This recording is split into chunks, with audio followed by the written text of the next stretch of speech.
El 2024 a diciembre se siente como un año activo, dinámico, a veces también pesado, como si hubiéramos estado llenos, y es que lo estuvimos, de información, de hechos, de noticias, de informes, de cosas. Por eso en la Fundación Pares quisimos seleccionar 12 hechos que a nuestro juicio marcaron el año. Vamos allá. El primero: tenemos estabilización y reactivación económica, pero en un contexto muy desafiante. Incluso la revista The Economist señala que Colombia es la sexta economía en recuperación de los países de la OCDE, y pues eso, que es una noticia muy positiva, se debe a que logramos volver a la senda del crecimiento económico, poquito, pero lo logramos, y estamos en un buen proceso de disminución de la inflación, que a todas luces es una de las afectaciones que más le preocupa a los colombianos y a las colombianas. Sin embargo, tenemos un déficit fiscal gigante y por eso no estamos tan seguros de cantar victoria aún. En todo caso, pues resaltamos la primera buena noticia del año, que es esta reactivación económica.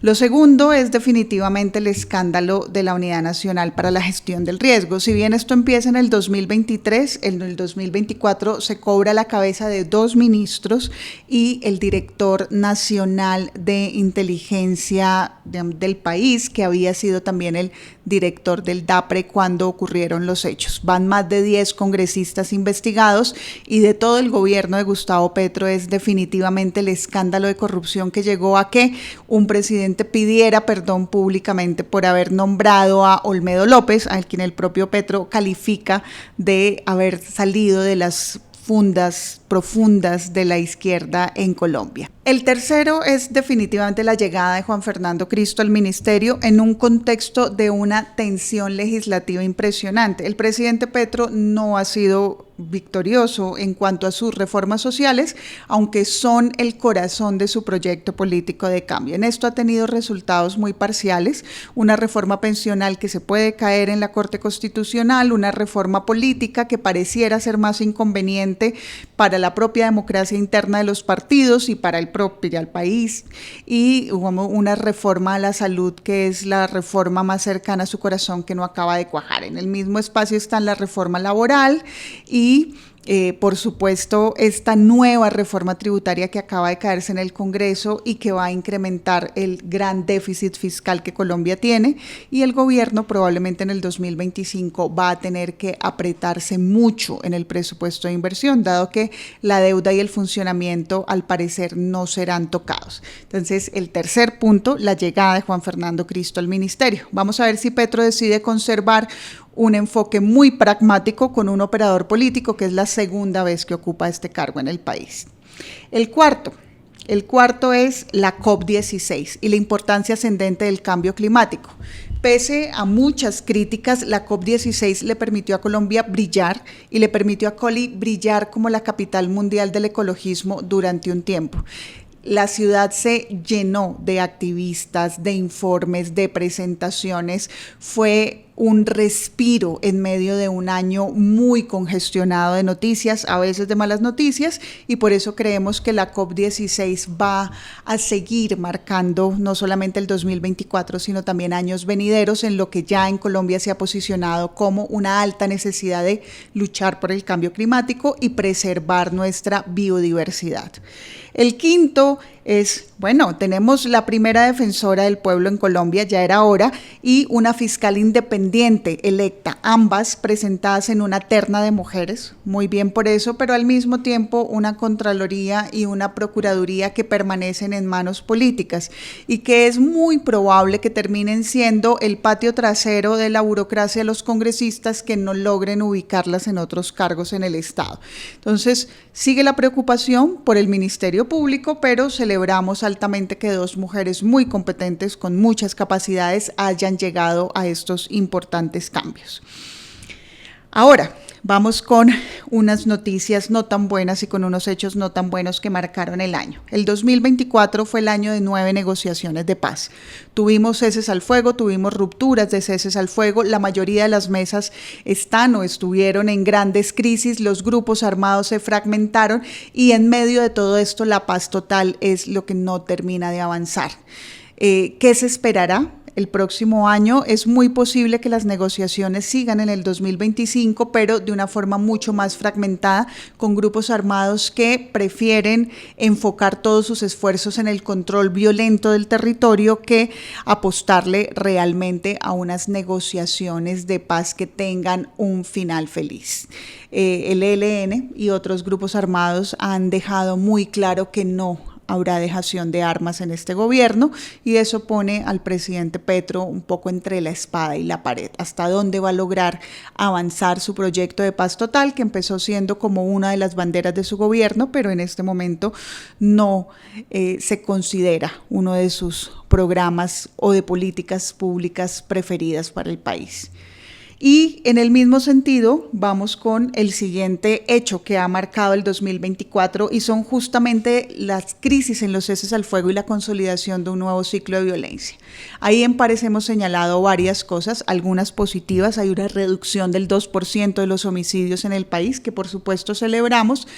Y a nivel territorial hay ciertas denuncias del desplazamiento forzado que también han venido a la baja, algunos con unos números un poco raros, ¿no?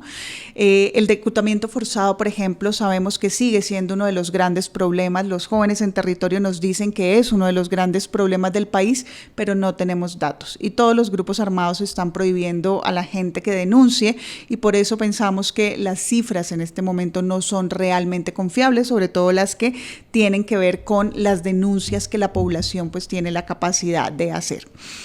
Al mismo tiempo, hay otros incrementos en algunos hechos de violencia, como voladuras de torres que suben un 140% y voladuras de vías que también suben en unos porcentajes altísimos, y que presentaremos en nuestro balance anual del 2024, que los invitamos a consultar en nuestra página web.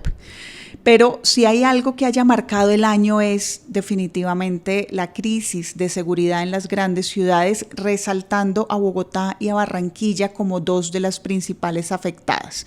Bogotá había tenido unos comportamientos durante muchísimos años con un homicidio a la baja, y este año es el incremento más grande que hemos vivido en las últimas décadas del homicidio, 11%. Entonces, la crisis de seguridad en Bogotá es, en números y en realidades y también en percepción de la gente, uno de los grandes hechos que ha marcado este año, junto con la crisis de la violencia urbana y la aparición de muchos más grupos de delincuencia organizada dedicados a la extorsión, al microtráfico y a esos mercados de la criminalidad en las ciudades que continúan al alza, desafortunadamente, sin que los mandatarios locales o el gobierno nacional hayan tenido una influencia considerable en la disminución de este fenómeno. Nos quedan unos pocos hechos de los 12 hechos que señalamos. Definitivamente la transición energética en Colombia es algo que toma rumbo, y esto también lo consideramos un hecho positivo. Colombia tendrá uno de los pilotos más grandes de América Latina en la producción de hidrógeno verde, y si seguimos en esta trayectoria vamos a ser tal vez el país de América Latina que continúe en una senda muy virtuosa, pese a que hay algunos debates sobre si debemos seguir como país explorando reservas de gas y petróleo. Es claro que ya nadie puede negar la importancia de que Colombia siga en la senda de la transición energética. Y los tres últimos hechos que marcaron el año, el 10, el 11 y el 12.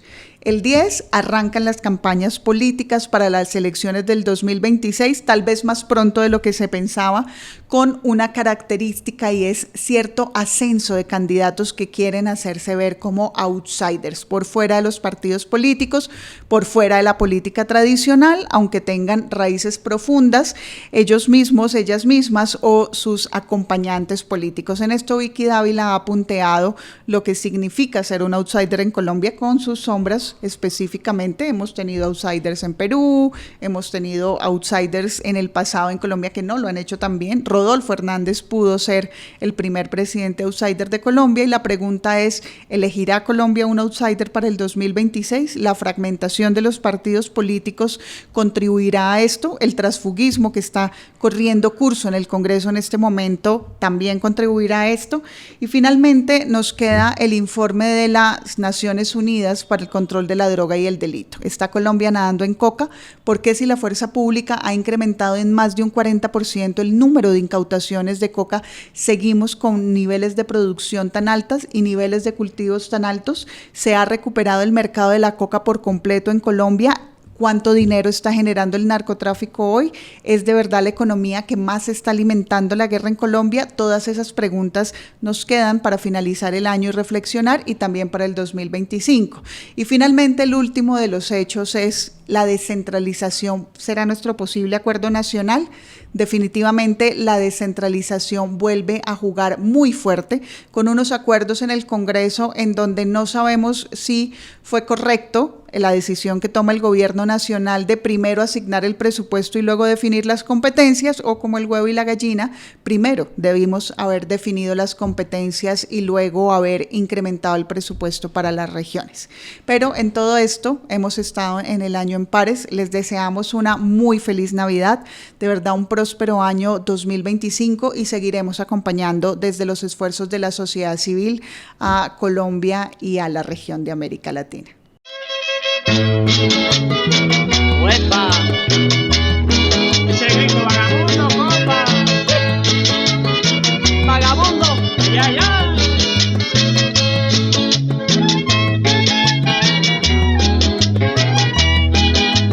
Arriba, compa, por ahí.